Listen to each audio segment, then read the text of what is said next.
संरक्षक गार्जियन कहें मौलाना अतीकुर रहमान साहब, कार्यक्रम के मुख्य अतिथि भारतीय जनता पार्टी अल्पसंख्यक मोर्चे के प्रदेश उपाध्यक्ष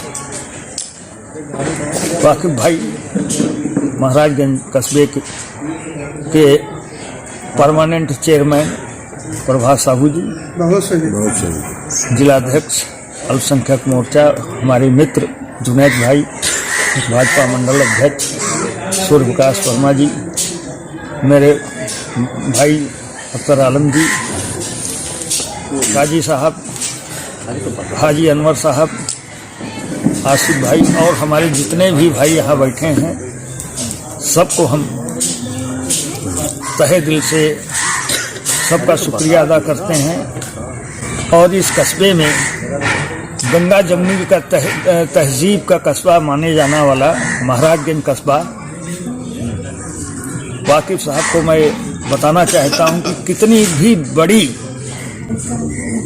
नफरत की दीवारें देश में फैली हों, विदेश में फैली हों, लेकिन मौलाना अतीकुर रहमान साहब की सदारत में इनके दिखाए गए रास्ते पर चलकर कस्बे में कभी जो है चिड़िया ने पंख तक नहीं मारे। अमन का इतिहास महाराज का इतिहास है। अभी चेयरमैन साहब ने कहा कि यहाँ के विकास में यहाँ कोई भी भागीदारी यहाँ की होती है, सब में अल्पसंख्यक और बहुसंख्यक का भेद नहीं रहता। दाएं और बाएं हाथ की तरह हम लोग मिलकर एक जिस्म के दो अंग बनकर काम कर रहे हैं। इंशाअल्लाह ताला आगे भी करते रहेंगे। हमारे बीच में हाजी जियाउल हक साहब जैसी शख्सियतों का हम सबको जो है इनका आशीर्वाद हमें मिलता रहता है। चेयरमैन साहब हमारे महाराजगंज की जनता की खूबियों की जिंदा तस्वीर है। रही बात जो बहुत इम्पोर्टेंट बात मौलाना साहब ने कही, वैसे आपको बता दें कि मौलाना साहब मुस्लिमों के मौलाना ही नहीं, हिंदुओं के भी मौलाना और इनके दरबार में बराबर की तादाद हमारी रहती है। हम अपनी हिस्सेदारी इनसे लेके रहते हैं। तो इन्होंने जो कहा कि किसी के नजदीक आप जाओगे तब उसकी अच्छाइयों और बुराइयों को जानोगे। केवल भेड़ चाल चलकर कि फलां ने ये कह दिया तो भाजपा वाले जो है मुस्लिम विरोधी हैं, मुस्लिमों को खा जाएंगे, इस पे आंख मूंद कर विश्वास करना ये मेरे ख्याल से कतई उचित नहीं है। अगर मेरी समझ में आता है कि अगर भाजपा मुस्लिम विरोधी होती तो आज 6-7 साल मोदी को बने हो गया।